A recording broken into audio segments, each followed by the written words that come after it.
이 너무나 이 양극화돼 있는 이 마음의 소리를 전달하지 못하는 질병.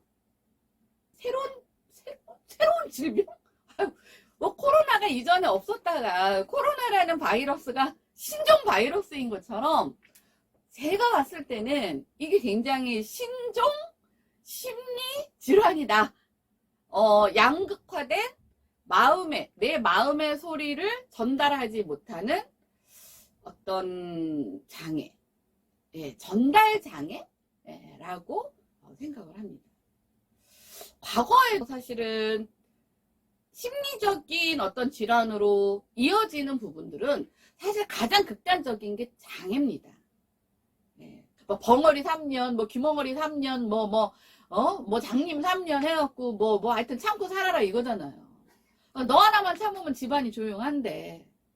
그러니까 가정폭력이라는 것도 사실은 지금 뭐 데이트 폭력이라는 것도 사실은 그 잔재 문화인데 아직도 일부 기득권, 아직도 그 세계에 익숙해져 있는 사람들이 이것들을 바라보는 시각이. 안녕하세요, 너무입니다. 오늘이 10월 딱 중순이네요. 10월 오늘이 15일입니다. 10월에 막 초반에 엄청 가을을 드디어 건너뛰고 겨울이 오나 보다 했는데 그렇지는 않은가 봐요. 근데 이제 다음 주부터는 정말 추워지는, 정말 이제 겨울을 맞이하게 되는 것 같습니다. 저 처음에 제가 아마 시작한 지 이제 곧 만 3년을 향해 달려가는데 꾸준히 그래도 3년 동안 그래도 저를 보겠다고 들러주신 저희 친구들, 가족들 분은 제가 10월을 엄청 좋아한다는 거 아실 거예요. 10월 달에는 뭐 특별한 게 있어서가 아니라 일단 내가 태어났고, 내가 태어났어, 그쵸? 근데 요즘은 뭐 생일을 챙기진 않아요. 생일이 있다, 뭐 그런 거고, 그래도 기억은 해주면 고맙지. 왜냐면 제 생일이 국경일이니까 뭐 도대체 까먹고 싶어도 안 까먹어진다는, 그래서 기억해주니까 감사하고, 그 다음에 이제 또 결혼기념일도 있고, 뭐 이게 뭐 다시 태어나면 결혼을 안 할 것 같긴 한데 하여튼 일단 했잖아. 그래서 여태까지 어떻게든 살아왔잖아. 기특하게, 너무나 기특하게. 그랬으면 축하받을 일이죠. 그 다음에 이제 본격적으로 이제 저희가 정말 이제 파트타임으로 아니면 부분적으로 하다가 끊기고 뭐 이렇게 했지만 이제 완전체로 이제 제가 대표로서 창업을 한 것도 사실은 10월이 이제 기준일이 될 수 있는 날이고, 이래서 제가 10월달을 매우 좋아하는데 벌써 반이 후딱 갔습니다. 자, 그래서 오늘은 어떤 주제를 가지고 얘기를 할까 했는데, 제가 지금 방금 나열한 이 세 날, 그죠? 제 생일이 있었고, 결혼기념일이 있었고, 제가 창업한 날이 있고. 근데, 뭐 생일이야.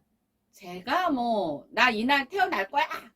뭐 이래서 태어났는지 안 태어났는지는 알 수 없지만, 근데 제가 보니까 이거 태어나는 것도 이 태아가 뭔가 신호를 주는 것 같긴 해요. 이거 약간 사담인데, 이제 저희 아이가 이제 엄마가 아이를 딱 임신을 하면 그 뭐라 그러죠? 딱 40주 이렇게 계산해 갖고 예정일을 줘요. 예정일을 딱 받았단 말이에요. 그러면 이제 첫 애나 아니면 둘째, 셋째도 마찬가지일 거예요.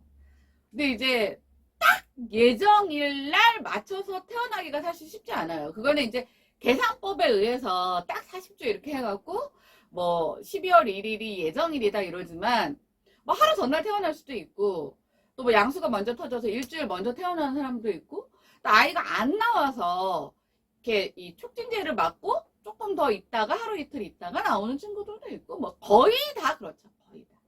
그래서 예정에 딱 맞춰서 태어나는 애는 없는데 저희 애는 예정이 딱 있었어요. 근데 얘가 거꾸로 쓴 거야. 근데 의사가 하라는 짓을 별짓을 다 해도 애가 안 돌아와.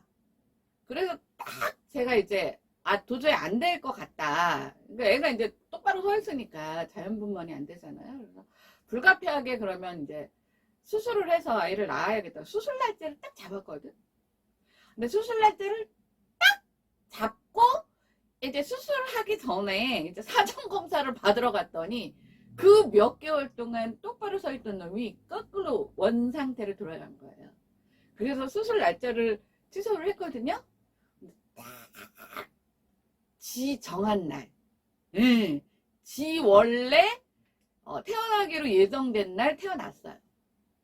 그래서 제가 왜 이 얘기를 하냐면, 근데 얘가 삶의 어떤 방식도 딱 그래, 딱 하여튼 그거 다 얘기하면은 오늘 강의 못해서. 그래서 제가 봤을 때는 자기가 태어나려고 하는 나름의 태아의 어떤 의지, 먼저 나오고 싶었던 자기의 어떤 마음의 소리, 이런 것들이 몸으로 이렇게 자극을 줘서 먼저 나오는 게 아닌가? 예, 애가 뭐 엄마 나 먼저 나오고 싶어 이런다고 뭐 엄마가 뭐 먼저 내보내주지는 않으니까, 그러다 보니까 이제 뭐 양수가 이렇게 터져버리면 어쩔 거야. 먼저 나와야지. 근데 애가 뱃속이 너무 행복해. 왠지 나가려니까 조금 좀 마음이 찌름해. 그러면 하루 이틀이라도 더 있고 싶으면 뭐 안 나오는 거죠 뭐. 예, 근데 이제 너무 뱃속에 오래 있으면 또 뭐 안 좋은가 봐요. 그래서 언제까지 기다리다가도 자연적으로 그게 해결이 안 되면 이제 보통 촉진제나 유도분만을 해서 이렇게 나오는데, 그게 제가 봤을 때는 그냥 숭풍 나오는 것 같지만 그 태아조차도 자기의 어떤 목소리를 낸 게 아닌가. 그래서 나는 그날을 정해서 나온 것 같다는 생각이 들어요. 그래서 자부심이 되게 강해. 그날 태어난 사람이 나만 있는 것도 아닐 텐데 뭐 필요도 없는 자부심인데 하여튼 자부심이 강해. 그 다음에 이제 결혼을 할 때는 그거보다는 훨씬 더 많은 제 의사, 그렇죠? 제 의지, 제 목소리가 훨씬 더 많이 담겼죠. 근데 이게 저 이제 결혼한 지가 하여튼 25년 넘었어. 25년 넘은 것까지만 기억을 해. 몰라 이제. 안 해. 안 할 거야. 근데 25년이 이제 넘었는데 그런 생각은 해요. 내가 만약에 결혼이라는 게 어떤 건지 조금이라도 알고 결혼을 다시 도전을 한다면 지금껏 해왔던 대로는 안 살 거라는 생각이 들어요. 그게 뭐 다른 게 아니라 정말 내가 내야 할 목소리, 이제 이런 것들을 다시 분배를 해서 다시 살 것 같아요. 이제는 그게 왜 필요한지 이제는 알 것 같아요. 왜냐면 시간이 흘러서 그게 어떤 식으로 이 부작용이 오는지를 이제는 제가 경험을 하고 있기 때문에. 근데 이제 이 창업은 이게 이제 그거조차도 없이 100% 제 의지와 제 준비와 하여튼 제 모든 정보와 제가 여태까지 쌓았던 모든 지식과 에너지를 결합해서 미루다 이제 딱 날짜를 잡고 딱 준비가 돼서 샥 오픈을 한 거기 때문에 이것에는 아마 제 목소리, 제 마음의 소리가 아마 거의 100% 담겨져 있었죠. 마음의 소리가 100% 담겨져 있긴 한데 이게 또 환경과 현실은 또 마음의 소리로만은 해결될 수 없는 부분들이 있더라고요. 제가 누누이 말씀드렸지만 어떻게 그래도 딱 준비하고 사무실 세팅하고 인터넷에서 깔고, 그다음에 이제 각종 이제 연말에 이렇게 정산해서 처리해야 되는 서류 딱 넘기고 나니까 코로나가 터지냐고. 예. 그래서 아주 예, 이제 비대면으로 대면을 할 수 없다라는 사실을 빨리 이제 인지를 하고 뭐 바꾸는 과정에서 현재까지 왔는데, 자, 이렇게 10월이 너무나 좋은 이유 중에 하나, 거기에 뭐 날씨도 좋고 기온도 좋고 그냥 이 10이라는 꽉 찬 숫자도 내가 좋아하는 것 같아요. 예, 혼자 서 있는 애보다는 뭐 하여튼 여러 가지가 있는데, 그 중에 그래도 이렇게 제 마음의 소리, 내가 원하는 내 마음의 소리를 그래도 다 담아서 만들어진 날들이 다 10월에 몰려 있다 보니까 제가 10월을 사랑하지 않을 수 밖에 없는 것 같습니다. 사랑하지 않을 수밖에 없다. 네, 그쵸? 네. 자, 그러면 오늘의 주제는 뭔지 아시겠죠? 네. 요즘에 이제 우리나라에서 지금은 실외 마스크는 다 이제 안 해도 됩니다. 근데 하나 남은 게 이제 실내 마스크. 근데 이제 요즘에 그런 지표들이 굉장히 많이 나오고 있어요. 왜냐면 영유아들이 마스크를 쓰면 언어 발달에, 인지 발달에 뭐 안 좋다라고 얘기를 하는데, 이거는 근데 이제 저도 이제 교육학 전공한 사람으로서 분명히 마이너스적인 요소를 품은 요인 중에 하나의 언어적 요인의 지체가 되는 게 마스크인 건 분명히 맞을 거라는 생각이 듭니다. 그게 틀리다는 건 아니에요. 하지만 이게 교육학적으로, 언어학적으로만 아이들이 크는 게 아니거든요. 이게 이제 이 아이들의 어떤 발달 과정에서 이 마스크 하나가 만약에 인지 발달이 덜 되고 언어 발달이 덜 됐다는 어떤 사실적 데이터를 놓고 봤을 때 그 원인이 마스크가 하나의 원인은 될 수 있지만, 제가 보는 원인은 그거 플러스 알파가 훨씬 더 크다고 생각을 합니다. 근데 오늘 제가 그 얘기를 하지는 않을 거예요. 근데 반증으로 말을 하자면, 아이들이 언어를 발달시키고 뭐 어쩌고저쩌고를 할 때 입모양을 보고 뭐 정확한 발음을 어쩌고 저쩌고 하는 거 분명히 그거는 이론적으로, 그 다음에 뭐 임상적으로 분명히 유의미하다는 건 뭐 저도 부인하진 않습니다. 근데 그렇게 치면 저는, 그쵸? 뭐 마스크를 벗었는지 썼는지 상관없이 귀로만 언어를 받아들였잖아요. 그러면 분명히 언어적 발달에 문제가 있었어야 돼요. 근데 저는 그렇지 않았다는 엄마의 오히려 더 다른 뭐 또래에 비해서 오히려 더 정확하고 더 빠르게 습득했다는 그 엄마의 전언이 있었습니다. 그리고 실제로 이제 맹아학교를 가면 이제 원래는 선천적으로 뭐 이런 장애를 갖고 태어나지 않았다가 후천적 질병에 의해서 이제 시각장애를 얻으신 분도 계시지만 선천적으로 시각장애를 가지신 분들도 있단 말이에요. 그분들은 이제 점자로 공부를 하고 마스크를, 그러니까 온 세상에 다 마스크를 쓰고 있는 사람들 틈에 살았던 것과 같은 삶을 살았죠. 그것도 뭐 2년이 아니라 태어나면서부터 쭉. 근데 그들 중에 언어 발달이나 인지 발달이 떨어지는 사람의 빈도수가 뭐 솔직히 그냥 다른 사람에 비해서 월등히 많다라는 데이터는 딱히 없습니다. 그러니까 저는 분명한 건 그 언어를 발달하는 어떤 과정에 사실은 아이들이 영유아 때 뭐 사실 친구들 또래 아이들도 다 마스크를 쓰고 그 다음에 교육을 시켜주는 선생님도 마스크를 쓰고 그런 건 분명히 맞지만 집에 오면은 집에서 마스크를 쓰고 있지는 않잖아요. 엄마도 마스크를 안 쓰고 아이도 마스크를 쓰지 않고 분명히 영향은 있지만 제가 이제 보는 부분은 그것보다는 왜냐면 이거는 영유아의 문제가 아니더라는 거죠.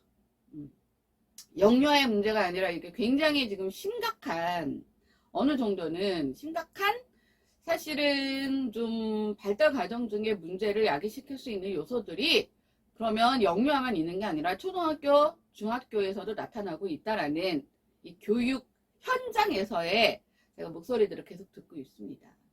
네. 그래서 오늘은 요 얘기는 할 거는 아니고, 한데 중요한 건 뭐냐면, 이 입 모양을 보는 것만큼이나, 그 친구들한테 정말 중요한 게 뭐냐면, 언어라는 것을 어떤 기능적인 부분으로 놓고 봤을 때를 빼고, 우리가 어느 정도 성인이 되거나 어느 정도 지능이 되면, 그렇죠? 예를 들면 지적장애가 있는 친구를 봐도 그 친구가 이제 25세가 된 친구가 있는데, 그 친구의 어떤 지능적인 부분을 보면 한 10살 정도의 초등학교 3학년 정도의 지능을 가졌다고 해도 이 친구가 구현할 수 있는 언어는 초등학교 수준의 언어를 구사할 수는 있겠지만, 충분히 초등학교 3학년만 돼도 자신의 마음의 말, 즉 마음의 소리를 전달할 수 있는 정도의 능력은 충분히 된다는 거예요. 근데 제가 요즘에 하나의 사회 문제를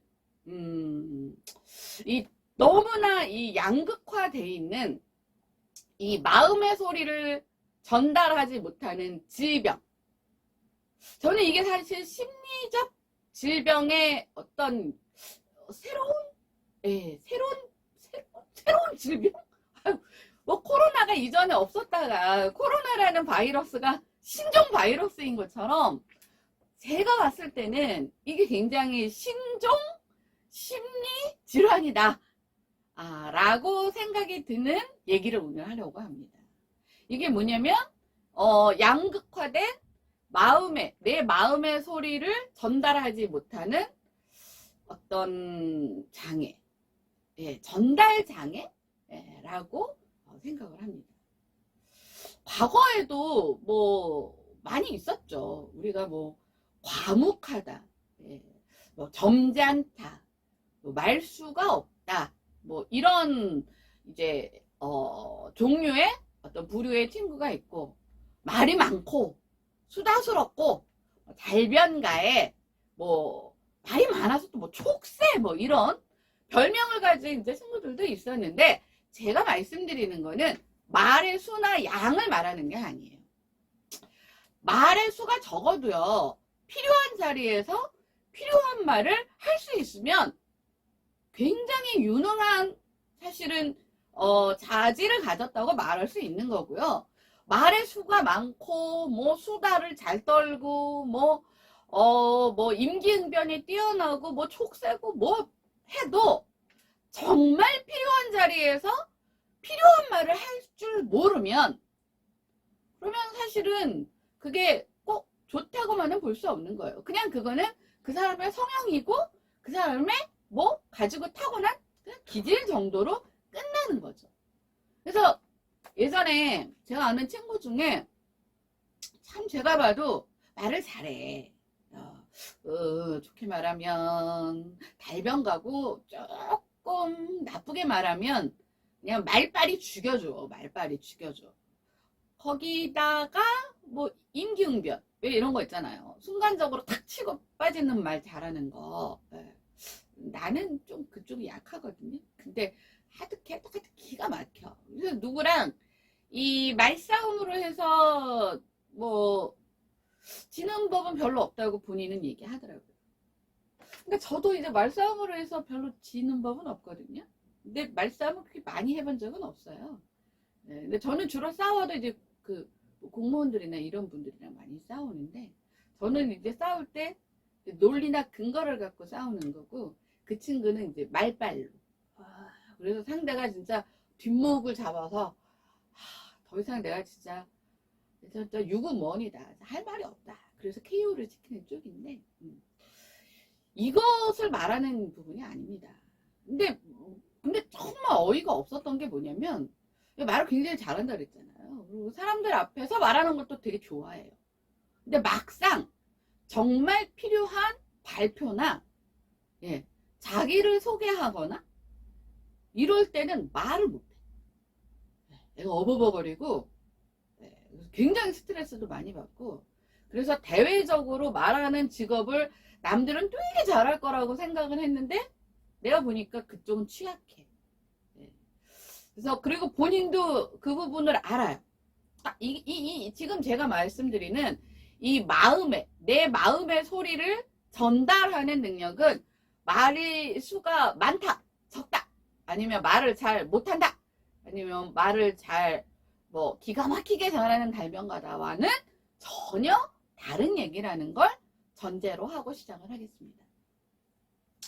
근데 제가 왜 이거를 심리적 질환이다라고 얘기를 했냐면, 여러분들 이게 닭이 먼저냐 달걀이 먼저냐 뭐 이런 거로 볼 수 있겠지만, 예를 들어서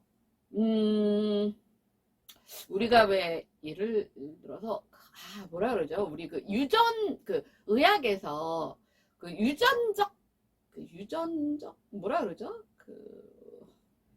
유전 지도. 그래서 유전적으로 우리 집 내력에 엄마가 유방암이었다 그러면은 내 유전 지도 안에도 유방암을 유발할 수 있는 유전적 요소가 있는지를 해서 왜 그래서 이렇게 하신 분도 있잖아요. 그 외국에 그 가수 그분 있어. 가수야 영화 배우야 몰라. 하여튼 그 유명하신 그분.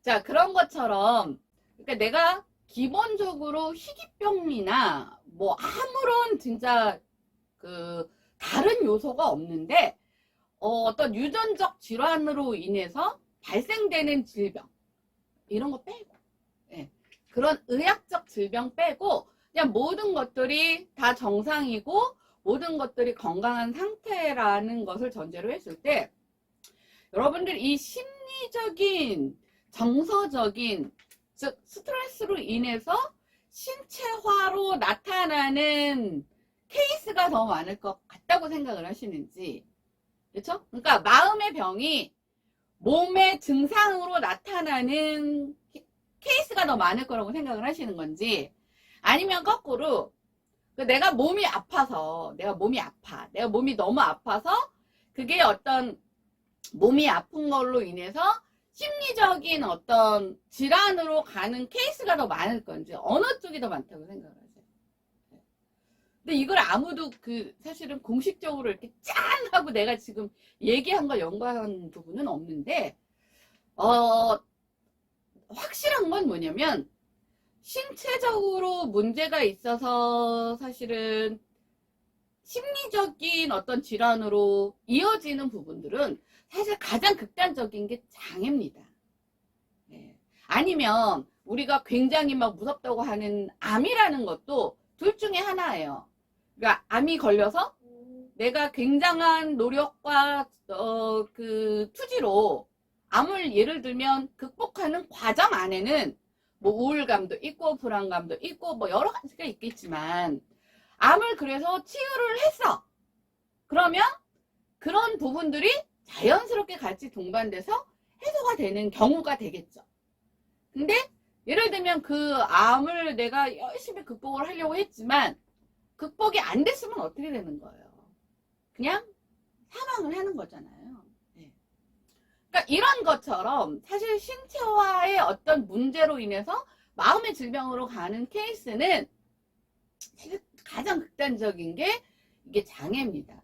그럼 장애인들이 어느 정도의 심리적 취약성에 가질 수밖에는 없지만, 처음에 장애 진단을 받았을 때는 그렇지만 모든 사람들이 다 마음의 질환을 갖고 살진 않아요.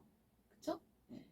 근데 역으로 마음의 질환의 병이 생긴 사람들은 그게 언제 드러나느냐의 문제지, 이게 어떤 신체적 증상으로 나타나든가 생활의 불편으로 나타나는 것, 이거는 확실하다는 얘기입니다. 이해가 좀 되시나요?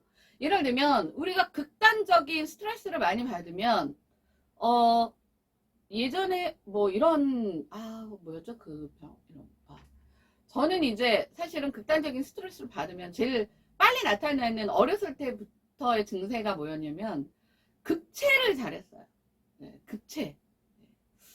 그리고 이제 저희 엄마 같은 경우는 극단적인 스트레스를 받으시면 위경련이 자주 일어나셨었고, 그다음에 뭐 거기에 뭐 어떤 사람인 경우는 이제 수면장애, 이거는 굉장히 뭐 흔한, 정말 너무 많은 사람들이 겪는 장애다 보니까 이제는 수면장애라고 말을 할 수도 없을 만큼 너무나 현대인들이 많이 겪고 있죠. 그 다음에 이제 뭐 그 실질적으로 그 다음에 이제 질환으로 봤을 때는 뭐 과민성 뭐 무슨 증상 뭐 이런 것도 있을 수 있고, 그 다음에 또 뭐가 있을까? 이게 만약에 굉장히 좀 급성으로 이렇게 오면요, 그 나이가 굉장히 어린 친구들 있잖아요. 뭐 20대 전후로 오는 친구들이, 이거는 또 소아랑은 조금 다릅니다.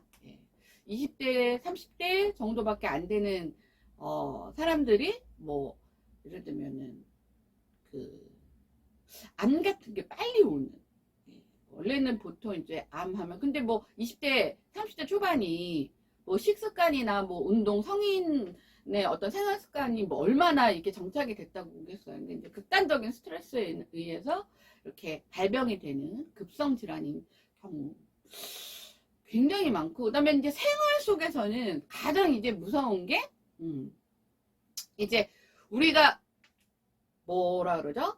공황장애라고 굉장히 이제 많이 알려졌죠.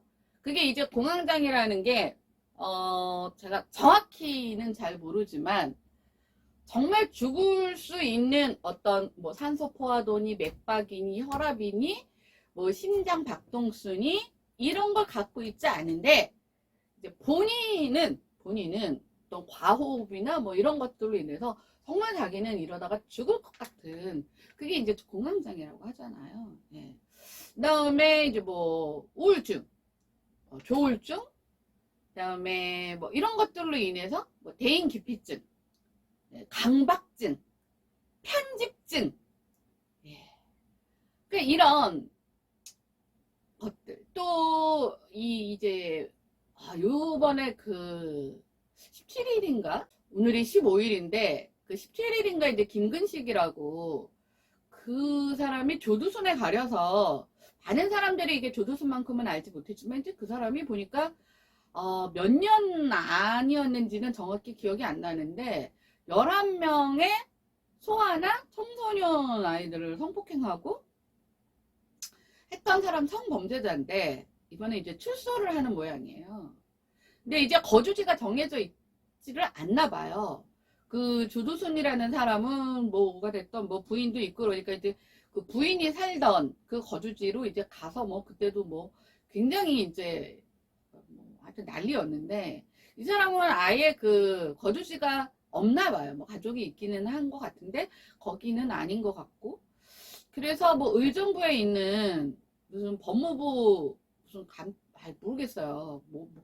그 기간에 무슨 역할을 하는지는 모르겠는데, 제가 봐도 정말 그 의정부에서 지금 오늘 보니까 난리가 났더라고요. 뭐 의정부시 자체 내에서 아예 그 사람을 17일이니까 이제 딱 주말이 지나면은 9시 딱 되면은 나올 거 아니에요. 그러니까 아예 의정부로 진입을 못하게 했다는데, 정말 황당했던 게 뭐냐면 그 법무부 산하에 무슨 감찰 보호 뭐 어쩌고 하는 그 기간 바로 5분도 안 걸리는 거리에 아동보호시설이 있고요. 그리고 바로 그 인근에 초중 고등학교가 있습니다. 근데 그 10시에서 다음날 아침 9시 사이에는 못 나가게 한대요.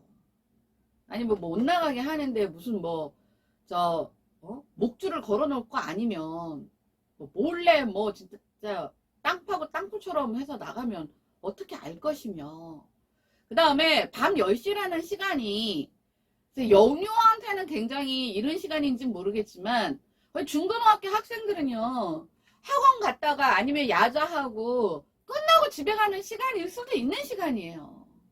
그래서 거기 이제 학생들, 학부모들 뭐 지금 난리가 났는데, 아니, 법무부 뭐 알겠어요. 뭐 그리고 뭐 외출을 할 때는 뭐 누구랑 같이 동행을 한대요. 근데 이 사람이 정말 뭐 손발을 다 뭐 족쇄를 묶고 뭐 가는 게 아닌데, 아니 진짜 뭐 전자발찌를 뭐 차고 있다 한들 뭐 잠시 뭐 화장실 간 사이에 그 보호 관찰하는 사람이 화장실 간 사이에 뭐 도망을 갈 수는 있는 거고, 아니 사람이 뭐 진짜 맘먹고 도망치기로만 한다면은 뭐 어디로 숨을 쳐 어떻게 합니까? 근데 이게 뭐냐면 이 사람의 이제 가장 이 위험한 부분이 소아 성기호자, 특히 성범죄자 중에 소아 성기호자가 아주 사실은 이 고질병입니다. 그리고 이건 절대로 이것은 어떤 교육이나 약물 치료가 되지 않아요. 그냥 차단하는 수밖에는 없는 질환입니다. 근데 이게 법무부에서 이거를 잘 모르시는 것 같아요. 그러면 이런 병에 걸린 사람이 태어났을 때부터 우리가 자꾸 이거를 구분을 해야 되는 게, 우리가 성소수자랑 자꾸 구분을 하는데, 비교를 하는데, 성소수자는 질환이 아닙니다. 근데 소아 성기호자는 질환입니다. 그러니까 어떤 경로를 통해서든 이거는 마음의 어떤 기형적 변이에 의해서, 어떤 심리 상태의 기형적 변이에 의해서 만들어진, 이건 후천적인, 이거는 질환이라는 얘기예요. 근데 조현병이나 뭐 우울증이나 이런 것처럼 또 약물의 치료를 받을 수 있어서 고쳐질 수 있는 질환도 아니라는 거예요. 그만큼 우리가 내 마음의 소리를 그 적절하게 잘 표현하지 못하고 소리를 내지 못하면 발생되는 다양한 신체화 질환부터 시작해서 일상생활을 함께 할 수 없는, 그렇죠? 일상생활을 함께 할 수 없잖아. 뭐 그 사람을 개인적으로 김근식이라는 사람이 뭐 나한테 돈을 빌려갔는데 돈을 안 갚아서 우리 애한테 뭐 해코지를 해서 막는 게 아니잖아요. 그런 괴물을 만들어낼 수 있는 요인은 사실은 신체가 아니라 심리라는 거예요. 제가 말씀드리고 싶은 건 이 부분입니다. 그리고 이 부분이, 그러면 적절하게 자기의 마음의 소리를 낼 수 있는 방법을 그냥 배우면 다른 일반 사람들처럼 적절하게 잘 살아갈 수 있어요. 근데 이런 것들을, 이게 사실은 누가 그러면 훈련을 시켜줘야 될까요? 이것은 영유아 이전에요. 이거는 집에서부터 시작이 돼야 되는 거예요. 부모. 그래서 저는 제가 부모 교육을 맨 처음에 시작했던 것이, 자 그러면 우리가 조금 더 현재보다 나은 삶을 살고, 그 다음에 미래 세대도 건강한 삶을 살기 위해서 인간이 할 수 있는 가장 근원적인 첫 단초가 뭘까를 생각해 봤더니 저는 그게 부모 교육이었어요. 근데 지금은 또 그렇게 생각하진 않아요. 왜냐면 제가 실제로 부모 교육을 해봤더니 이미 애를 낳아서 어느 정도 아이를 자기의 무지성으로, 무개념으로 뭐가 중요한지도 모르고 어느 정도 아이를 그 상태로 만들어 놓은 그 입장에서는 거기서도 변화를 이끌기가 어렵다는 거예요. 그래서 이거는 제가 원래 사실은 저희 나를 찾아줘에서 맨 처음에 저희가 이제 오픈을 했을 때 제가 꼭 하고 싶었던 건, 물론 뭐 돈을 버는 것도 필요하죠. 네. 사업을 하면서 내가 자선사업도 아닌데 뭐 돈 버는 것을 포기한다 그러면 대표 자리를 하면 안 되죠. 하지만 거기에 플러스 사회적 기여, 정말 뭐가 필요한가? 저는 그게 뭐냐면 진정한 개념의 선행적 부모 교육을 해야 되겠다라는 생각을 했었어요. 근데 예전에, 요즘에도 있나요? 무슨 뭐 예비 무슨 뭐 엄마 학교? 산모교실?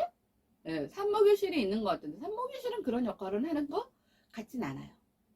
그냥 건강한 출산을 위해서 산모가 가져야 할 그런 것들이 있는 것 같고, 산모니까 10개월 동안 무슨 교육을 하는지 정확히 저 때는 그런 게 없었기 때문에 잘 모르겠지만, 그 다음에 이제 아빠 학교 이런 게 있었어요.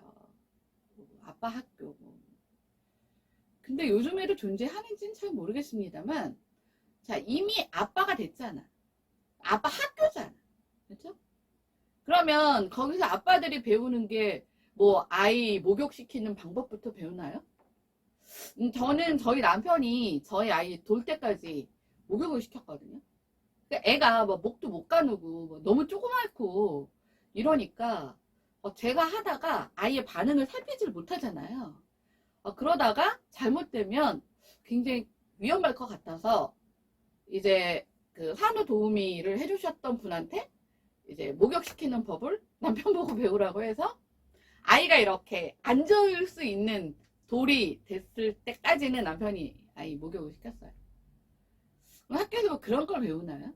근데 목욕은 어떻게 목욕시키는 기능적인 부분만 잘 배우면 누구도 시킬 수 있죠. 초등학교 6학년짜리 예를 들면 사촌 누가 있다 그러면 걔가 아마 시킬 수 있을 거예요. 근데 제가 진정한 의미의 부모 교육에서 꼭 시키고 싶은 교육의 핵심은 뭐냐면 아이가 자기 마음의 소리를 언어로 언어로 하는 게 사실 제일 좋죠. 이게 언어가 안 되니까 우리가 검사를 그림 검사를 하는 거예요. 언어적 표현을 해본 적이 없는 애한테 그 아이는 분명히 말할 수 있었고 그 아이는 분명히 끊임없이 말을 해왔을 겁니다. 근데 그게 다 묵살이 돼버렸잖아요. 그래서 병이 든 아이를 그거를 끄집어내기 위해서 언어라는 도구를 사용해서는 더 이상 할 수가 없는 거예요. 그래서 실시한 게 뭐예요? 그림이었어요. 근데 문제는 뭐냐면 그림 검사는 초등학교 고학년, 근데 요즘에는 또 그것도 그렇지 않다고 하더라고요. 요즘에는 유치원 정도만 돼도 다 이제 그 교육과정 안에 미술 교육이나 이런 게 들어가는데 우리 알잖아요. 사물을 그릴 때는 이렇게 그려라 이렇게 그려라라는 것들이 학습을 시키고 그 학습에 최고 이렇게 누적이 돼버리면 그 아이는 자기의 어떤 심리적 구조를 표현하기 이전에 자기가 배운 그 그림을 그리는 그 기능적인 부분이 먼저 튀어나오기 때문에 그 그림 검사도 사실은 아주 그림에 대해서 아무 그 학습적 요소가 들어가 있지 않은 계층한테만 사실은 주로 사용이 된다 이런 게 있더라고요. 그러면 내가 정말 우리 아이랑 요즘에 그거 혹시 아세요? 참 제가 제일 많이 겪은 것들인데 아무리 주변에서 얘기를 해도 또 남의 케이스에는 굉장히 제3자적 객관적 시각을 보이는 사람조차도 그게 자기 일이 되면 아무리 주변에서 옆에서 얘기를 해도 듣지도 않고 들리지도 않는다는 거 아시죠? 예. 근데 이제 아이가 어느 정도 자기 의사 표현을 하는 나이 정도만 되면 그때부터는 제가 지금 말씀드리고자 하는 이 질환으로 가는 갈림길이 정말 두 가지로 갈리는 어떤 그 기준이 되는 것 같아요. 그래서 한쪽 방향은 뭐냐면 이거 제가 이름을 한번 지어봤어요. 이름을 좀 어설픈 이름인데 없어 이름이. 왜냐면 심리적 저장 정체 증후군.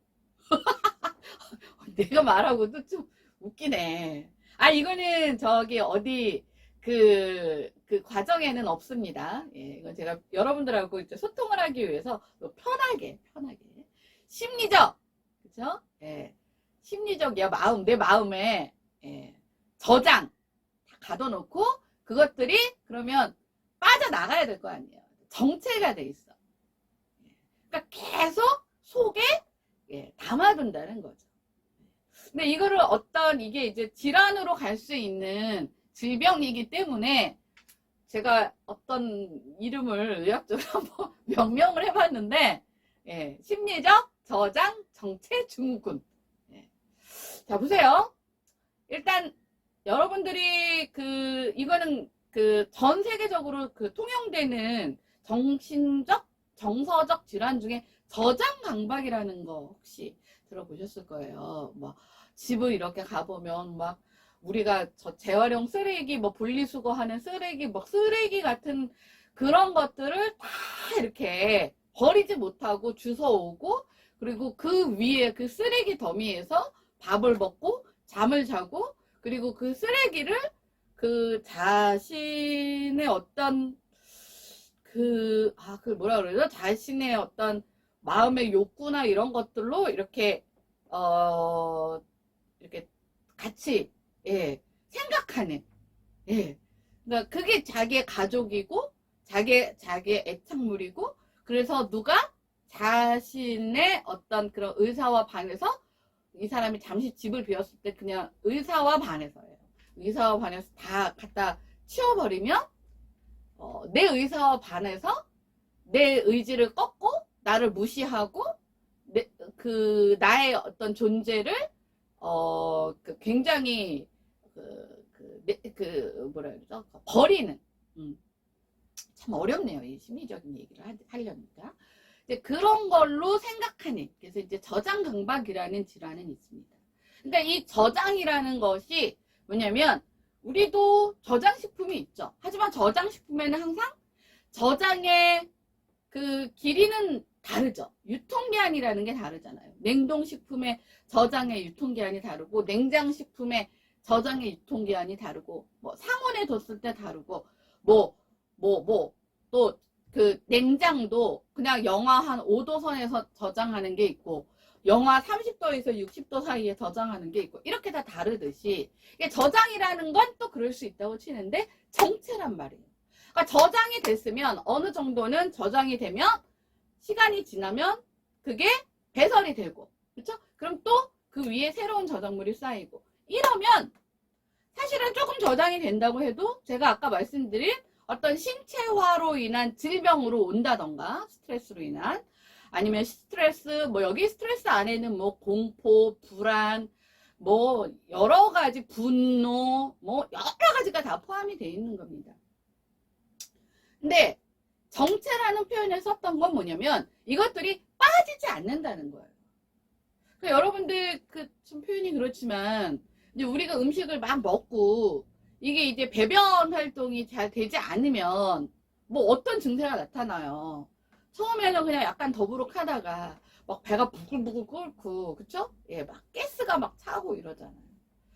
그 쓰레기 하치장 같은 데 가보시면, 저는 가보지는 않았지만, 예를 들면 가끔 그런 데 있잖아요. 무슨 저장, 이렇게 딱 이렇게 파갖고, 거기 이제 입구는 되게 좁고, 근데 이제 거기에 이제 굉장히 많은 이제 뭐 저장물들이 이제 들어가 있을 때, 뭐 이런 것들의 상태를 살피겠다고 그냥 아무 무방비로 그냥 그 지하로 내려가면 거기서 발생되는 그 독소들, 가스들에 중독돼서 죽는 경우들이 종종 있었어요.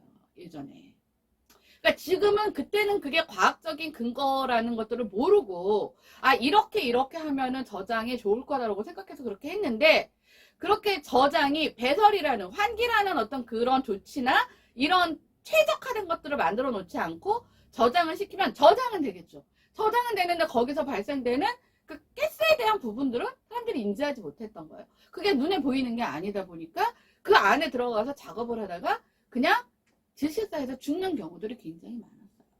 그러니까 마음에 뭐 사실 그 안에 들어가 있는 거 여러 가지가 있겠죠. 외로움도 있을 수 있고요. 그렇죠? 불안, 분노, 그렇죠? 그 다음에 뭐 공포도 있을 수 있고, 그 다음에 뭔가 막 이런 거 있잖아요. 임금님기는 당나귀기. 예. 임금님기는 당나귀기인데 막 난 그걸 말을 해야 돼. 말을 해야 되는데 다들 말을 못하게 해. 그러면 그게 뭐가 되는 거예요? 예. 이걸 뭐라고 표현을 해야 될지 모르겠는데, 그런 부분들. 이런 부분들이 저장이 됐어야 돼, 마음속에. 근데 그러면 저장이 됐으면 조금씩 어떻게 해야 돼요? 해소를 해야 될 거 아니에요. 해소를. 근데 이게 해소가 되지 않고 계속 저장만 되는 거예요. 그렇죠? 근데 어디에도요, 이 총량이라는 게 있습니다. 그러니까는 처음에 막 쌓였을 때는 크게 변화를 느끼지 못하지만 이게 어느 정도 쌓였는데, 우리가 이제 그 저장고도 용량이 있잖아요. 냉장고도 저희 사무실에서 쓰는 약간 그런 사무실용 냉장고는 저장 용량이 굉장히 작죠. 그러니까 그릇 몇 개 놓으면 꽉 차잖아요. 근데 또 요즘에 보면은 뭐 1000ml, 아니 뭐가 어떻게 되는 거야? 하여튼 그 이때시만한 그 장롱만한 그런 냉장고들도 있단 말이에요. 그 저장의 어떤 용량의 사이즈하고, 그 다음에 이제 사무실이나 뭐 이런 데서 간이 오피스텔 같은 데 쓰는 사이즈가 다른 것처럼 사람마다 그 깊이와 넓이와 폭이 다르다는 거예요. 그 마음에 나의 어떤 그런 것들을 담는 것들이. 근데 나는 내가 보니까 좀 용량이 컸나 봐. 용량이 좀 컸어. 그러니까 용량이 큰 사람들은 조금 그런 게 늦게 발현이 되고, 용량이 작은 사람들은 어릴 때부터도 발현될 수 있는 거예요. 그러니까 용량의 사이즈. 네, 그 다음에 또 그런 것도 있죠. 작은 것들을 뭐 2, 3일에 한 번씩 저장시키는 거랑, 이게 속도와 빈도겠죠. 아주 큰 것들을 막 하루에도 막 몇 번씩. 그러니까 이 저장을 시키는 빈도와 속도, 그쵸?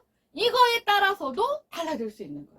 그러니까 용량에 따라서도 달라질 수 있고, 그 나쁜, 불편한 그 감정의 어떤 그 감정의 유기물들을 넣는 속도, 그 다음에 빈도, 이런 게 또 있고, 그 다음에 또 하나는 넣는 이게 종류도 좀 다를 수 있어요. 예를 들면, 어떤 이제 쓰레기가 있는데, 그냥 땅에 묻으면, 한 1년이면은 자연 부패가 돼서 그냥 토양화되는, 그냥 토양의 양질의 비료가 되는 어떤 그런 유기물도 있지만, 땅에 조금만 들어갔는데도 뭐 100년이 지나고 1000년이 지나도 뭐 꼼짝도 안 하는, 그게 이제 뭐 비닐이나 뭐 플라스틱 이런 거라고 하잖아요. 그러니까 어떤 것들이 내 마음속에 저장되느냐에 따라서 처음에는 그게 굉장히 크게 이렇게 와 닿지만, 시간이 지나면 따라서 다른 것들과 함께 자연스럽게 그냥 어떤 노폐물이나 이런 걸로 그냥 내가 꼭 뭘 해소해야지 하고 도움을 받지 않아도 자연적으로 해결이 되는 어떤 그런 사안들도 있을 것이고, 어떤 것들은 정말 너무 강력해서 정말 누군가의 도움이 없이는 그런 것들이 잘 해소되지 않는, 그래서 이것들이 나이가 20살이 지나고 30살이 지나고 나이 40이 돼도 달라지지 못하는, 근데 달라지지 못하는 것뿐만 아니라 각각의 어떤 성장 속도에 맞게 본인이 해야 할 어떤 주어진 역할들이 있잖아요. 이 역할들에 대한 수행이 안 되는 거예요. 그래서 뭐 노래 중에 예전에 그 어른아이라는, 그 범인 씨가 부른 어른아이라는 노래가 있었어요. 어른이 됐는데도 어떤 그런 심리적 기저에 의해서, 이거는 뭐 서울대를 가든 뭐 하버드를 가든 어떤 이런 지능적인 부분이나 어떤 이런 재능적인 부분은 여기에 포함되지 않습니다. 전부 다 이 정서적인 부분이에요. 감정적인 부분이고, 이런 부분들이 어른이 됐는데도 불구하고 그 아이인 상태에서 성장하지 못하는 경우도 있고, 그 다음에 또 거꾸로 아이인데, 자, 아이면 계속 성장해야 되는 어떤 그 기간들이 있잖아요. 예를 들어서 우리가 보통 키를 얘기할 때, 한 여성인 경우는 한 뭐 17세, 18세 정도까지 이제 성장이 이루어지고, 남성인 경우에는 한 뭐 19세, 20세까지도 이제 키가 큰다라는 얘기가 있어요. 여성은 이제 그 초경을 하면, 초경을 하면 이제 더 이상 성장의 속도가 굉장히 늦어지는데, 요즘에 뭐 초경 연수가 점점 빨라지니까. 그런데 우리가 빨리 성장이 급격하게 이루어지는 걸 사실 질환으로 보죠. 조숙중이라고 그러죠. 그래서 그것들을 빨리 캐치를 해서 조금씩 그 아이가 정상 속도로 갈 수 있게 해야 이게 꾸준히 성장이 되는, 이것 또한 너무 빨리 진행이 돼도 너무 빨리 어른이 된다는 거죠. 한마디로 몸의 성숙도가, 이것도 사실은 질환입니다. 그래서 이것도 약물 치료나 뭐 무슨 치료를 하는지는 정확히 모르겠지만 어떤 뭐 호르몬 치료 같은 것들로 인해서 보통의 평균치로 이것들을 이끌어 가갖고 이 아이가 계속 정상적인 성장을 속도를 맞춰주는 거예요. 근데 거꾸로 이게 어른 아이도 있는 것처럼 애 어른도 있어요. 애면은 사실은 7살짜리 애가, 이게 내가 맨날 얘기하지만 드라마에서 망쳐놓은 것 중에 하나가 그거예요. 애가 7살, 8살인데 애가 마인드는 거의 뭐 이거는 내가 보니까 군필자 아들보다 성숙해. 군필자 아들보다. 네? 시집가서 애 난 딸보다 성숙해. 이건 뭐예요? 이건 분명한 심리적으로는 문제가 있는 거예요. 이 아이가. 엄마 입장에서, 어른 입장에서는 바라보는 게 편하죠. 왜? 손이 안 가니까. 아이가 알아서 다 마음에 정리하고 마음 놓고 포기할 거 포기하고 뭐 이러니까 엄마 입장에서 얼마나 편해. 어른들 입장에서 얼마나 고마워. 근데 그게 사실은 이 아이 입장에서는 지금 그쵸, 질환인 거예요. 그래서 어른도 질환이고 어른 아이도 질환인 겁니다. 이런 것처럼 우리가 뭐 많은 얘기들 하잖아요. 뭐 공황장애, 우울증, 뭐 불면증, 뭐 그 분노 조절 장애, 뭐 분노 조절 장애를 떠나서 사실은 아까도 말씀드렸지만 어떤 그 성적인 정상 상태를 벗어난 비정상적인 그 이거 뭐라 그래 이거, 어려워 이 성질환. 하여튼 이게 뭐냐면 거기에는 성폭행도 들어가고요. 예. 그 다음에 패티시라고 그래갖고 우리가 좀 정상적인 어떤 그런 과정을 통해서 이 성욕이 발생이 되고 이 애가 있잖아. 하여튼 그런 과정이 아닌, 예, 아주 비정상적인 어떤 그런 요소에 의해서, 예. 근데 이게 뭐 어느 정도는 약간씩은 있어요. 이게. 그래서 뭐 성적 취향이라는 것도 있을 수 있는 건데, 요게 뭐냐면 극단적으로 갔을 때 우리가 질병으로 본다는 거지. 어느 정도는 누구나 약간 우울감을 가질 수 있고, 아니 내가 지금 되는 일도 없고 걱정이 많고 그럼 누구나 다 우울해요. 그러고, 예? 그 다음에 이제 이 성장 호르몬이나 뭐 이런 것들로 인해서도, 뭐 성호르몬이 떨어지는 것에 인해서도, 이런 호르몬적인 작용에 의해서도 이런 여러 가지 이 심리적 질환은 다도 발생해요. 근데 우리가 이걸 질병을 놓고 이제 바라보는 시각은 이게 어느 정도 선을 넘는, 그쵸? 극단적인 어떤 범주에 들어갔을 때 우리가 보는 거예요. 제 나이 들어갔고요. 막 어렸을 때는 막 6시간, 7시간도 모자라갖고 막 그랬던 애들도 요즘에는 몇 번 깨, 뭐 이러고 다 수면 장애가 조금씩은 있어요. 근데 그걸 갖고 장애라고 하진 않아요. 이거는 어쩌면 노화의 그냥 자연스러운 과정이에요. 이 성적인 부분도 그래요. 그래서 이 소아성 기호자, 소아성 기호자. 하여튼 이 성에 대한 어떤 그런 관점에서 이 사람들이, 소아성애자들이 가지고 있는 이 부분은요, 이 성적인 어떤 범죄로만 보면 안 됩니다. 이런 사람들이 가지고 있는 심리적 기저에는 뭐 굉장히 자존감은 분명히 낮을 것이고, 그 다음에 공격성은 굉장히 높을 것이며, 그 다음에 대인관계에 대한 어떤 커뮤니케이션의 능력은 거의 없을 것이며, 그러니까 뭐냐면 내 의사를, 내 마음을 어떤 정상적인 언어의 루트로 설명할 수 있는 그런 능력들도 아마 굉장히 바닥에 있을 겁니다. 그래서 이것들이 뭐냐면 극단적인 폭력으로 이어진다던가, 그렇죠? 네. 그러니까 이런 것들이 나타나는데, 이런 성범죄자들이 왜 그러면 소아성애자로 남느냐? 그러니까 정상적인 눈높이에 정상적인 활동이 가능한 대상하고는 가능할 수가 없는 거예요. 그러니까 이 사람들이 여태까지 아는 어떤 의사소통의 관계는 폭력, 제압 이런 것들인데, 폭력과 제압으로 인해서 가장 쉽게 자기가 접근할 수 있는 약자의 계층이 소아청소년 아이들인 거죠. 왜 성인만 해도 성인들의 성폭행도 있을 수 있지만 성인들 중에도 뭐 여자들 중에도 요즘에 뭐 이런 것도 많잖아요.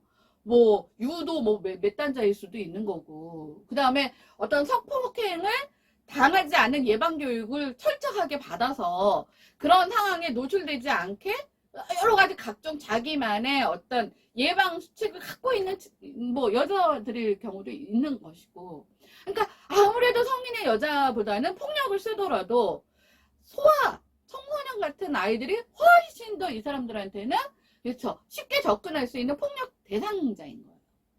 그러니까 이것들을 무슨 자꾸 뭐 인권의 문제로 뭐 해갖고 어쩌고 얘기하는데 제가 정말 너무 화가 나는 거예요. 이 사람들한테는 약도 없어. 약이 있으면 약이라도 쓰죠. 뭐 조현병이나 뭐 그 다른 어떤 질환들 같이 차라리 약물을 투여해서 그럴 거면 국가가 약물을 꾸준하게 복용하게 하고, 그 다음에 제대로 복용하고 있는지 관리 감독하고, 차라리 그렇게 할 수 있죠 요즘에. 근데 이건 그런 상황이 아니라는 거예요. 근데 이런 것들의 가장 큰 요인 중에 하나는 뭐예요? 예, 심리적 저장, 정체 증후군에 의해서 이런 기형적이고 또 변이적인 그런 것들이 나타난다는 거예요.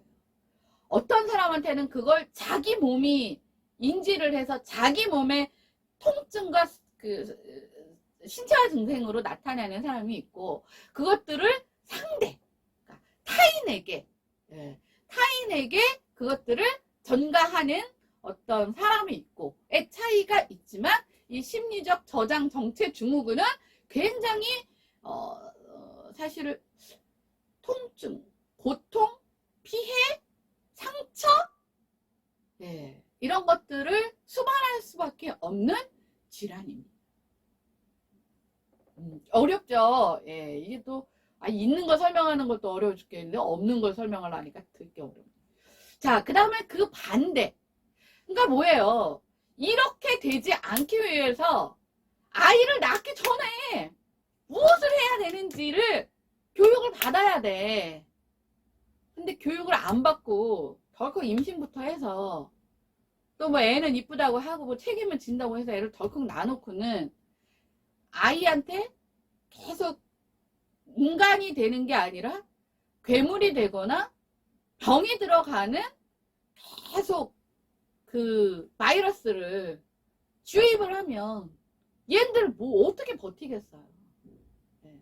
그래서 적절하게 이것들을 설명하는 방법들이 있는데 모든 아이들은 다 합니다. 거의 대부분 이 질환을 앓게 되는 경우가 뭐냐면 부모가 암묵적이든 묵시적이든 아예 대놓고든 그것들을 묵인하는 거예요. 근데 자, 이런 경우에 이 아이보다 그쵸? 이 묵인하는 사람의 어떤 지배력이 훨씬 더 크다고 아이가 느꼈을 때는 어느 정도 시도를 하다가 시도를 하는 게 시도를 하지 않는 것보다 훨씬 더 자기한테 불리하고 위험 요소로 다가오면 그 아이는 그다음부터는 입을 닫아버립니다. 그러니까 여기서는 그러면 이쪽에 있는 부류는 뭐예요?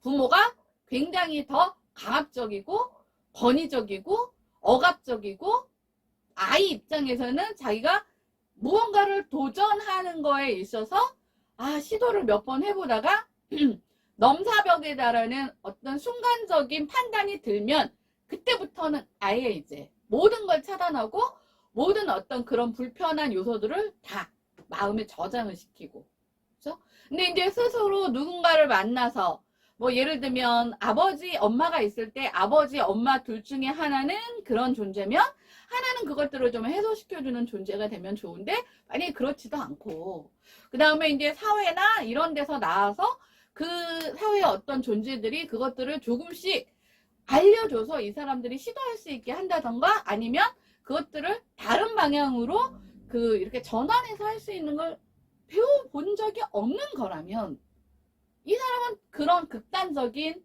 어떤 표면화된 그런 존재가 될 수밖에 없는 거예요. 이 사람의 문제가 아닌 거예요, 사실은. 그 다음에 또 하나 이제 반대가 뭐냐면 요즘에 이 2000년대에 들어오면서 우리나라가 굉장히 좀 가부장적인 문화가 많았죠. 이게 뭐 조선시대의 어떤 유교, 충, 효, 뭐 이런 게 있었고, 그 다음에 뭐 사실은 결혼도 그렇죠?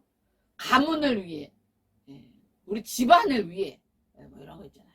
오죽하면 은장도라는 그런 말 같지도 않은 걸 품고 다니면서 뭐 지조와 무슨 개뿔 같은 소리를 했겠어요.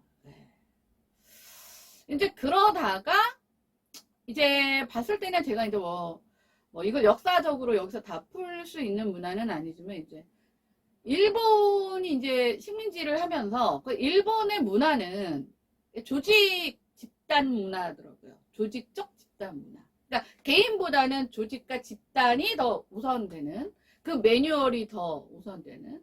그러니까는 흔하게 뭐 상명하복의 군대 문화가 지금도 남아있는 잔재에 있는 그 문화 중에 지금 그래도 많이 뭐 나아졌다고는 하는데 하여튼 그 기본의 틀은 그걸 갖고 있는 어떤 문화적 요소들을 갖고 있었는데 가뜩이나 유교라는 문화에 터치를 해서 바톤 터치를 해서 또 들어온 게 또 그런 문화다 보니까 제가 이제 자라면서도 뭐 학교에서 빠따로 맞는 건 기본이고 굉장히 사실은 좀 폭력적인 그리고 뭐 집에서도 뭐 야구 방망이로 맞았다 뭐 빨래 방망이로 맞았다 뭐 9시까지 통금이다 뭐 그리고 뭐 아버지가 뭐 수저를 들어야 뭐 밥을 먹는다 뭐 여러 가지가 있었죠. 그리고 자기의 의사를 표현을 하면 그게 그냥 듣기 싫은 거야 어른들 입장에서는. 그러면 그건 뭐예요? 말대꾸고 그쵸 대바라지 내고 그 다음에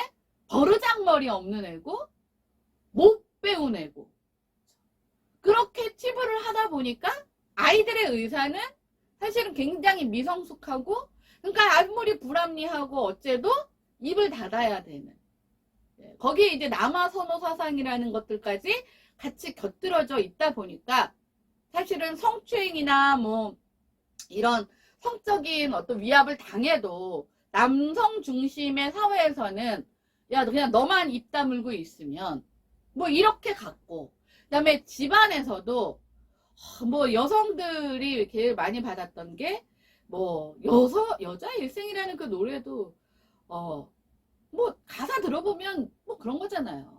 뭐 벙어리 3년, 뭐 귀멍어리 3년, 뭐 장님 3년 해갖고 뭐 하여튼 참고 살아라 이거잖아요. 너 하나만 참으면 집안이 조용한데.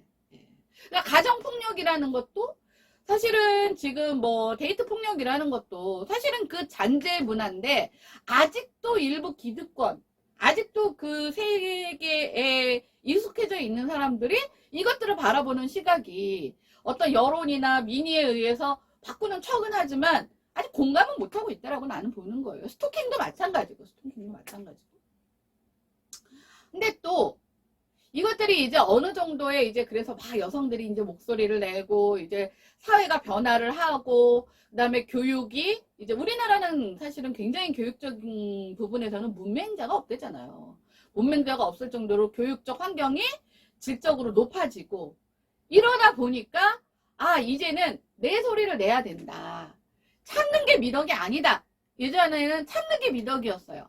그러면 그 참는 사람만 죽어나가는 거야. 그건 알바 아닌 거야. 왜? 그냥 너 하나 참으면 니 혼자 입 다물고 있으면은 이렇게 딱 목소리가 이렇게 딱 한 톤으로 오면서 가정의 평화처럼 보이잖아요. 근데 네가 거기다 자꾸 나불대면 이게 갈등이 생기고 싸움이 되고 시끄러우니까 한쪽이 입을 담아야지 조용할 거 아니에요. 그래서 여태까지 살아왔는데 그것들에 대한 이제는 그러니까 역작용이 나타나기 시작한 거예요. 그래서 이제 2000년대를 들어오면서 내 새끼만큼은 그렇게 키우지 않겠다. 그래서 그때 당시에 한참 이제 막 우리나라에 들어와서 했던 게 뭐냐면 기죽이지 않는 아이로 키우겠다. 기죽지 않는 아이로 키우겠다. 그러니까 사실은 기죽지 않는 아이로 키우겠다가 제가 봤을 때 뭐 집값 문제, 무슨 문제, 뭐 여러 가지 뭐 저출산 문제가 있지만 사실은 저는 이 부분도 굉장히 있는 것 같아요. 왜냐면 노키즈존이 이번에 사실 조금 문제가 됐더라고요. 근데 나는 노키즈존은 문제를 뭐 사실은 어느 정도는 좀 언급할 수 있는 사건이 있었어요.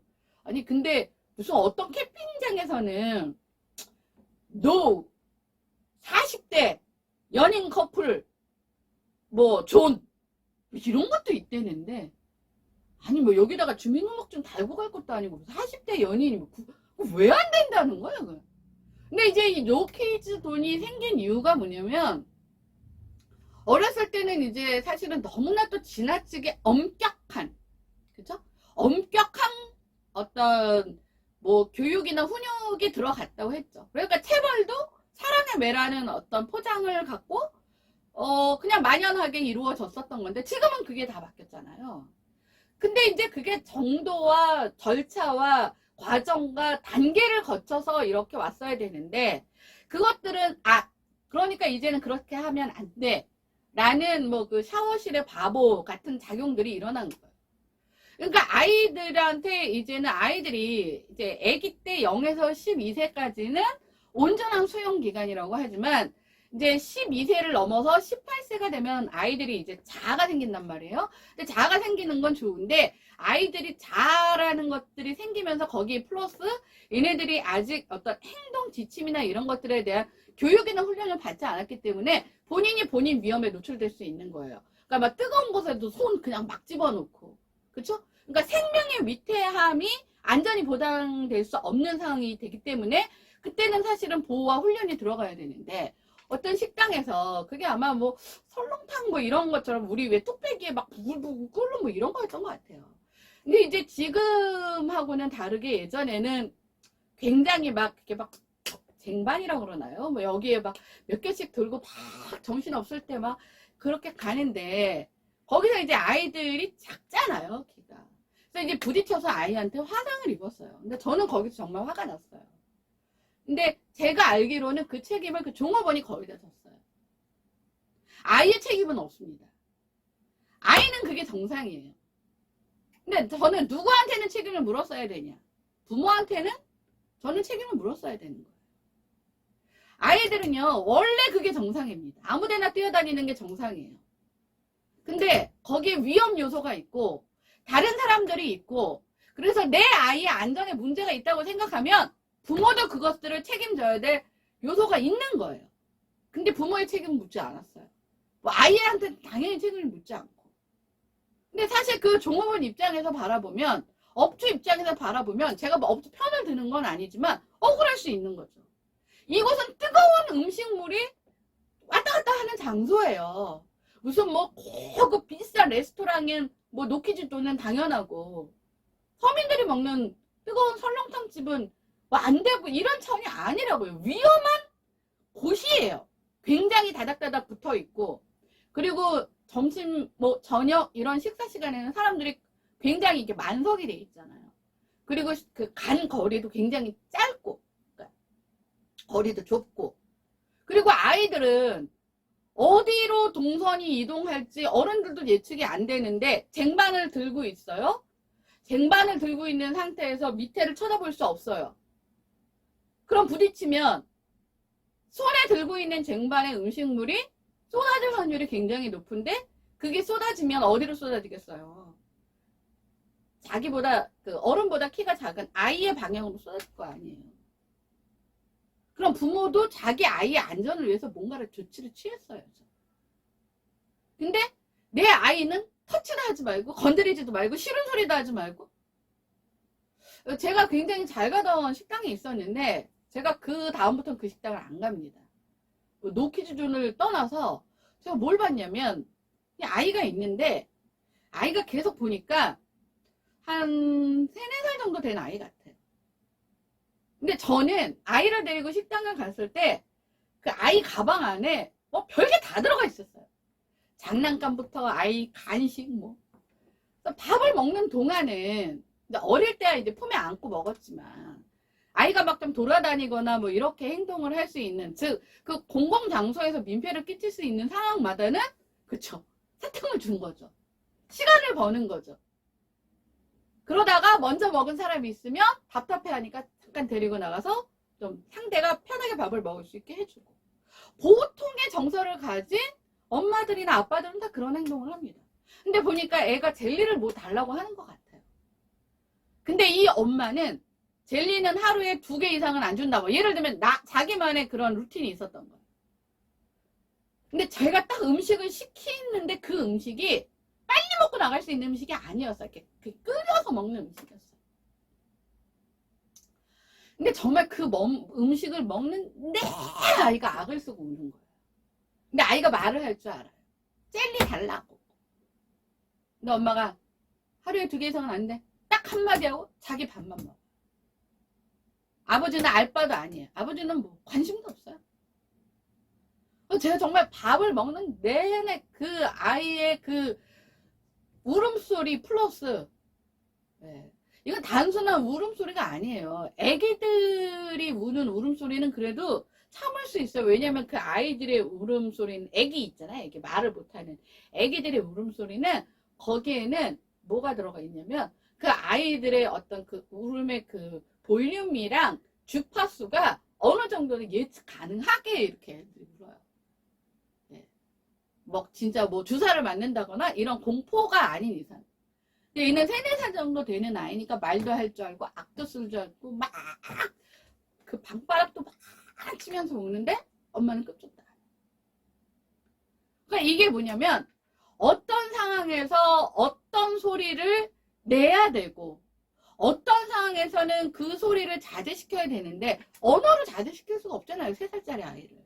그러면 그 소리를 자제시킬 수 있는 각종의 엄마만의 아이디어를 갖고 아이의 눈높이에 맞게 그것들을 해줘야 되는 거예요. 그리고 나이가 그 아이가 성장을 하면서는 정말 언어로 할 수 있는 부분들은 언어로 가더라도 그냥 손을 놓고 있어요. 그러니까 아이가 어느 곳에서 우리가 그러죠? 아이가 배변 활동을 할 수 있는 훈련을 받는 기간이 언제냐면 36개월 이후부터는 엄마 쉬마려, 엄마 응가 하면은 아이를 데리고 화장실을 가서 거기서 변을 보고 뒤처리를 하고 나옵니다. 손을 닦고. 근데 36세까지는 아기 때는 그냥 기저귀를 차고 뭐 자기 눕고 싶을 때 막 눕고 그냥 엄마가 치워주는 일을 하지만 24개월 전후로는 훈련을 합니다. 아, 이 아이가 그래서 이제 다 벗겨놓고 훈련을 하잖아요. 그러면 아, 이 아이가 보통 보니까 주기가 한 2시간 정도에 한 번씩 쉬하를 하는구나. 그러면 한 1시간 반 좀 넘으면 쉬할까? 뭐 이러고 거기에 근데 아이가 물을 엄청 많이 먹었으면 한 1시간 반 조금 안 됐을 때 쉬, 한번 할까? 이렇게 해서 그 아이의 패턴을 읽어서 그 아이의 상태에 맞게 하다가 나중에는 아이가 엄마 쉬, 엄마 응가 하는 걸 스스로 할 수 있게 그 단계별로 가는 거잖아요. 근데 이걸 안 하는 거예요. 그러니까 아이가 컸는데도 아무데나 뛰어다니고 아무데나 돌아다니고, 제가 한 번은 식당에서 저희 아이랑 같이 밥을 먹었는데 저희 아이도 그때 한 7살 정도 됐었어요. 그럼 저는 식당이나 그런 데 갈 때 걔가 좋아하는 만화책이나 동화책 같은 거 들고 장난감도 들고 그 다음에 아이들이 먹을 수 있는 간식거리도 싸갖고 갑니다. 그래서 아이는 빨리 먹고 우리는 뭐 좀 더 천천히 먹어야 될 상황이 되면 그 시간을 벌어주는 거예요. 근데 7살 정도 된 아이가 그때도 근데 약간 이렇게 끓여서 먹는 뭐 그런 걸 먹고 있었어요. 막 뛰어다니는 거예요, 그냥. 테이블 말고 그 방에 좌식으로 앉아서 먹고 있는데. 근데 거기가 좁으니까 이렇게 제가 수저를 들고 있는 제 팔을 건드려서 제 그 수저에 있던 그 뜨거운 국물이 제 바지에 흘렸어요. 뭐 바지에 흘리니까 뭐 상처를 입지는 않았는데 너무 화가 나는 거예요. 근데 어디서 왔는지도 모르겠어요. 근데 저는 그것을 그냥 묵인하진 않아요. 잠깐만 하고 옆에 앉혀놓고 설명을 했어요. 제가 지금 먹고 있다가 이거 흘렸어. 너 이거 얼마나 뜨거운지 한번 만져볼래? 그랬더니 안 돼요. 몇 살이니? 7살이래요. 그러면 이렇게 뜨거운 걸 손에 닿으면 어떻게 되는지 알아? 안 돼요. 아프대요. 딘대요. 큰일 난대요. 근데 왜 너는 아줌마를 그렇게 만드니? 그랬더니 가만히 있는 거예요. 그래서 너는 어디서 왔니? 그랬더니 저 끝에 저쪽에 있대요. 그러면 하고 제가 조분조분하게 얘기를 했어요. 너로 인해서 누군가가 이렇게 먹다가 상처를 입으면 너 마음은 어떻겠니? 그 아이는 어떻겠니? 라고 얘기를 했어요. 그랬더니 뭐 아이가 7살이래요. 그러니까 다 말귀를 알아듣는 거예요. 그랬더니 죄송하대요. 그러더니 자기 자리로 갔나 봐요. 그러고 나서는 걔는 더 이상 뛰지 않았어요. 그러니까 물론 그 당시에는 워낙 화가 났는데도 불구하고 그냥 조용히 몇 살이야? 그래도 7살. 그러면 웬간한 거는 다 맑게 알아듣겠네 하면서 이게 얼마나 뜨거운 음식인지는 아니? 그럼 한번 손 한번 대볼까? 그랬더니 그거 뜨거워서 딘대요? 안 된대요. 그러니까 충분히 대화로서 이래서 안 된다는 걸 알려줬어요. 근데 가끔 제가 종업원한테 그런 얘기를 좀 해달라고 얘기하면 종업원들이 또 싫어해요. 그런 소리 하면 손님이 기분 나빠한다고. 그럼 어떻게 돼요? 그 가게에는 손님들이 안 가는 거예요. 그러니까 불가피하게 만든 게 노키즈존이라는 얘기가 나온 거예요. 그러니까 애기 키우기 힘들다라는 말도 맞는 거예요. 애 키우는 건 정말 너무 힘듭니다. 저는 세상에서 저는 뭐 장애인으로 태어났지만 장애를 가진 것보다 더 힘든 게 사실은 엄마였던 것 같아요. 특히 육아. 네. 육아 기간은 정말 너무너무 힘들어요. 육아, 뭐 사춘기, 뭐 다 마찬가지.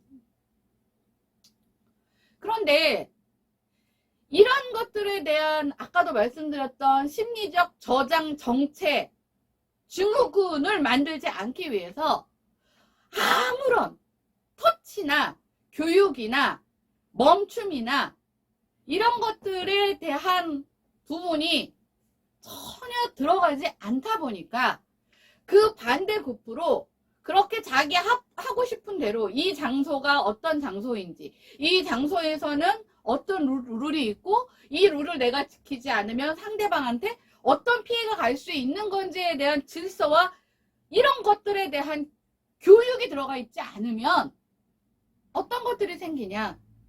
이번에는 거꾸로 과민성, 저는 배설 증후군이라고 말을 해요. 이것도 제가 명명한 겁니다. 그러니까 뭐냐면 물리적으로 전혀 어른이라는 존재, 즉 나한테 가르침을 주거나 내가 누군가에 의해서 어떤 배움을 얻을 존재라는 게 없는 거예요. 그러니까 세상에서 자기만 잘났고 자기가 제일 위인 사람이 돼버리는 거죠. 아이 입장에서. 근데 얘가 또 공부까지 잘해?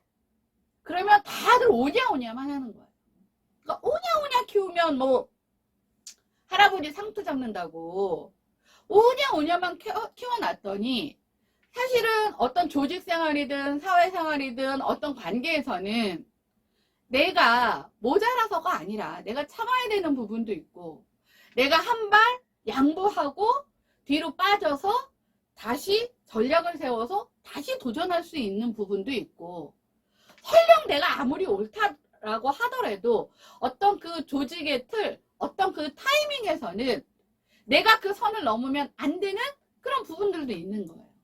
그럼 이런 부분들을 적절하게 통제를 받아야 되는 또 부류의 아이들이 있어요. 근데 이걸 내버려 두는 거예요. 그러면 우리가 과민성 배뇨증이라는 게 있어요. 과민성 배뇨증. 이게 뭐냐면 이제 긴장하거나 스트레스를 받으면 실제 그 상태가 아닌데도 계속 그런 자극이 나한테 느껴지는 거예요. 계속 화장실을 가는 거예요. 계속. 근데 이런 것처럼 조금만 스트레스가 와도 근데 그 부분에서 사실은 아무 스트레스가 없을 때는 그냥 가서 이제 보면은 기능적으로는 굉장히 건강한 경우도 많아요. 그러니까 이게 이제 나이가 이제 중년 이상이 되고 그런 경우를 말하는 게 아니에요, 이거는. 그러면 기능적으로 얘도 노화가 되다 보니까 당연히 그런 증세는 생깁니다. 그러니까 뭐냐면 어릴 때부터 너무 참는 걸 강요해서 자기의 소리를 내지 못해서 생기는 병도 있지만 제가 봤을 때는 요즘에는 조금의 참음도 이게 경험해보지 못한, 그러니까 다 뱉어야 되는 거예요. 들어오는 대로 뱉어야 되는 거예요. 그러니까 이 안에서 숙성되고 그 다음에 인내하고 기다리고 그 다음에 다음, 우리가 왜 그럴 때 있잖아요. 너무 화가 날 때 그래도 잠깐 그 장소를 벗어나서 아파트 주변 이렇게 한 바퀴 이렇게 돌다 보면 뭐 꽃도 나 이렇게 눈에 보이고 그 다음에 이렇게 보다 보면 지나가는 강아지 너무 예뻐.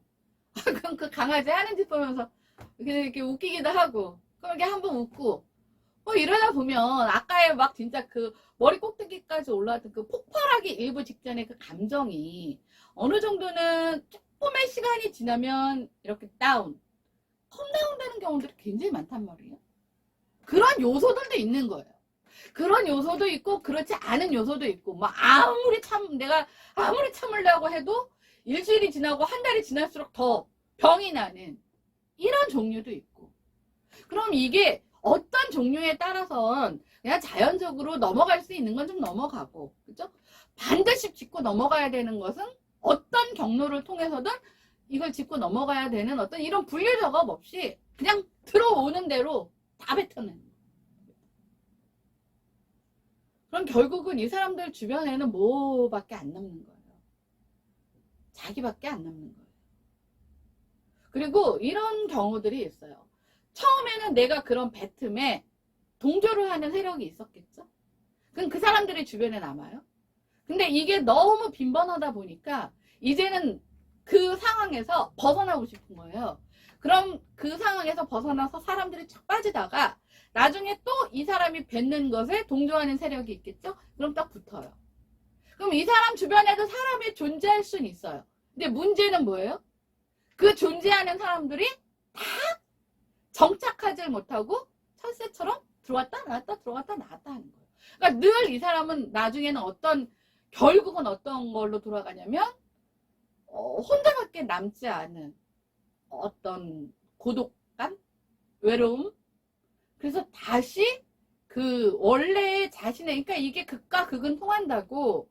그래서 이 정도 정말 이게 너무 참아도 문제지만 적절한 시기에 그래서 이게 골든타임이라는 게 이게 정말 중요한 게 적절한 타이밍에 어떤 케이스에서는 참아야 하고 어떤 케이스에서는 넘어갈 필요도 있고 그 가중치와 선후와 그렇죠? 그러면 넘어갈 때 어떤 방법으로 넘어가야 되는지에 대한 학습이 전혀 이루어지지 않으면 이런 과민성 배설 증후군으로 이 사람 또한 나중에 사회 부적응자가 되는 거예요. 이래도 부적응자가 되고 저래도 부적응자가 됩니다. 사실 요즘에 이 케이스도 굉장히 많아요. 자기 딴에는 자기가 굉장히 똘똘하고 자기가 굉장히 불의에 물론 불의도 있겠죠. 근데 그 불의라고 본인이 생각하는 거는 객관적으로 봤을 때는 10개 중에 3개고 10개 중에 7개는 그렇지 않은 것들조차도 이 사람한테는 다 공격적 요소로만 생각이 되는 거예요. 왜냐면 자기가 제일 그렇죠.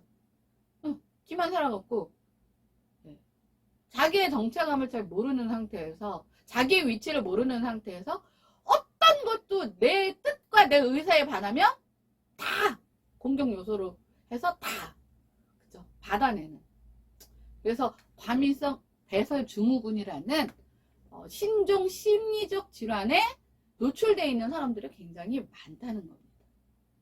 근데 문제는요, 이 양쪽 다 이미 걸리고 나면 해결이 안 돼요.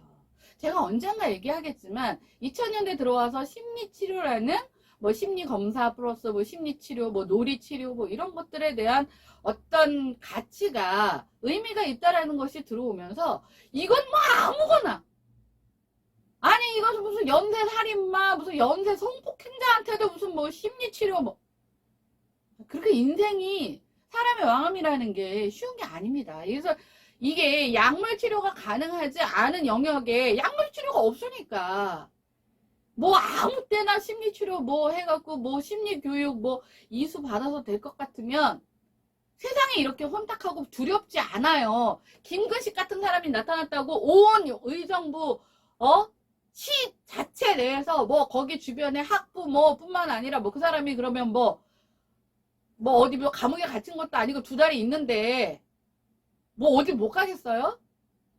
그러니까 적어도 의정부 시 안에 있는 모든 사람들은 다 그 사람 하나 때문에 지금 굉장한 공포와 불안에 지금 빠져있던 패닉 상태로 들어가 있다는 얘기예요. 그러니까 이런 것들에 대한 부분을 너무나 가볍게 생각하고 이것들이 정말 굉장히 뭐냐면 고질화되기 전에 잡아주지 않으면 이미 고착화돼 버리면 이게 절대로 회복되거나 할 수 있는 탄력적인 요소가 아니라는 걸 인지하지 못해요. 법무부라는 그쪽에 계신 분들도 모르고 심리 공부를 한 번도 해본 적이 없으시고 법 공부만 하셔서 그런 것 같아요. 그리고 또 어떤 계층에서는 사람이라는 존재를 너무 몽상가적으로만 생각을 해서 뭐 그런 사람들도 뭐 심리치료 좀 받고 그러면 아이 뭐 설마 아니 나이가 이제 겨우 뭐 50대 중반이던데 설마라니요. 너무 아니란 것도 문제고 그렇죠? 이런 요소들이 있습니다. 그래서 저는 아무한테나 누구한테나 인권이라는 잣대를 들이대는 것도 굉장히 지금 심각한 저는 사회 문제라고 생각을 하고요. 그러니까 어떤 것에도 이 부분에 대한 그러니까 초기에 이런 것들이 완벽하게 정체되기 이전에 손을 대지 않으면 이미 그게 고착화된 이후에는 그 어떤 누가 와도 본인의 의지가 아닌 이상 본인의 의지만으로 안 되는 일도 있지만 하여튼 의지적으로라도 동기화가 안 된 이상 그 어떤 것도 달라질 수 없다라는 엄중성은 아셔야 된다는 겁니다. 그래서 사실은 그런 교육들을 하려고 준비까지 다 해놨는데 이 부분은 제가 봤을 때는 반드시 필요한 정말 교육이라고 생각을 합니다. 제가 얼마 전에도 이제 어디서 들었는데 근데 이게 성인 교육이다. 제가 얼마 전에 직무교육 또 제가 얼마 전에 어떤 지인이 무슨 성희롱 예방교육이라 진짜 진짜 욕이 목구멍까지 나오더라고요. 그 교육 프로그램을 만든 사람도 정말 무지성의 문외의 무개념이고 그렇게 만든 교육 프로그램을 정말 그건 킬링타임이고 진짜 그건 제가 봤을 때는 누구를 위한 교육이라고도 말할 수 없는 정말 야 이거 내가 한 건데 너를 위해 줬어 하고 줬는데 먹을 수 없는 쓰레기를 준 것 같은 지금 그런 것들이 너무 많습니다. 좀 바로 잡아보고 싶은데 혼자서는 쉽진 않을 것 같지만 또 내가 마음먹으면 해야지. 자, 그래서 오늘은 내 마음의 소리를 어떻게 표현하고 어떻게 내놔야 되는지에 대한 본질적인 교육을 여기서 할 수는 없어요. 그쵸? 이거는 정말 교육 프로그램이고 그리고 아시잖아요. 교육은 무료 교육은 아무 소용이 없다는 거.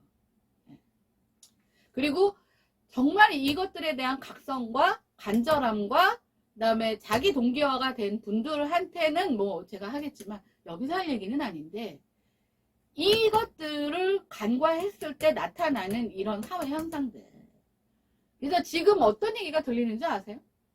나이가 30인데 집 바깥도 안 나가고 구직도 포기하고 그냥 집에서 지방에서 그런데 차마 진짜 왜 학교 다닐 때는 그래도 멀쩡하게 공부 잘해서 남들이 부러워하는 학교도 들어갔고 사람들이 다 그것만 기억하고 있는데 차마 거기다가 그 얘기를 하지 못해서 이사를 고민하거나 엄마가 이제 그죠? 정신 건강 예, 의학과 가서 예, 약 처방 받아가면서 살고 있는 그런 케이스들을 걱정하시는 주변의 분들이 너무나 많습니다.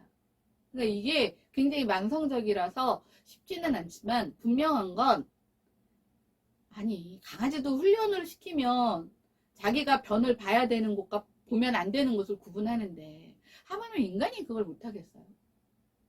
안 해서 그렇지. 아무도 안 하잖아. 그래서 이 부분에 대해서 정말 이걸로 제가 봤을 때는 이 과민성 배설 증후군으로 굉장히 큰 예, 인생의 타격을 받은 뭐 이런 사례들도 있고 해서 제가 오늘 이 시간을 한번 준비해 봤습니다.